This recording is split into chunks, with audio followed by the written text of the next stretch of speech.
it's Joy and welcome to the firm. So I wanted to do a video on the proper way to put money into your LLC. So if you're just starting an LLC, if your LLC is not fully functional on its own, a lot of times as an owner, you're going to have to self-fund your LLC, meaning you're putting money from your personal account into your business account, or you're using your personal funds to pay for business expenses. So, every LLC needs to have, the first contract is going to be an operating agreement. This agreement or contract states how the LLC is to be ran, who can open up business bank accounts, how the losses and profits are going to be distributed. Some bank accounts require you to have your operating agreement before you open a bank account. This is probably the most important agreement for your LLC. If you are the only member of the LLC, or if you're the only owner of the LLC, you'll have a single member operating agreement, and you can get that on my website. Or if there's more than one person, there'll be a multi-member operating agreement. You can get that on my website. And this definitely states how things are going to be ran.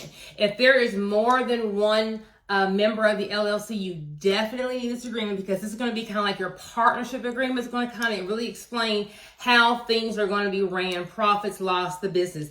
If you don't have this, then you will have to use your state's default rules, and that may not be beneficial for you. Okay, so whether it's in your loan agreement or it's something separate, when you put money into your LLC, you need something called a capital agreement. Okay, the capital agreement states, hey, I, Joy, put $5,000 into my business to get, things going, whether it's my LLC, paying for my trademark, buying inventory, getting the website together, whatever. We don't just swipe the money from our personal account. We don't want to put the money into our business account and not classify that money, because if we do that, then that $5,000 may be classified as income, and now we're going to be paying tax on that, and we don't want that. Okay, so we're going to have a capital agreement. You can get that from me, and that's going to state how much money we put into the business. We're going to give this capital agreement to our tax preparer, our CPA, or accountant,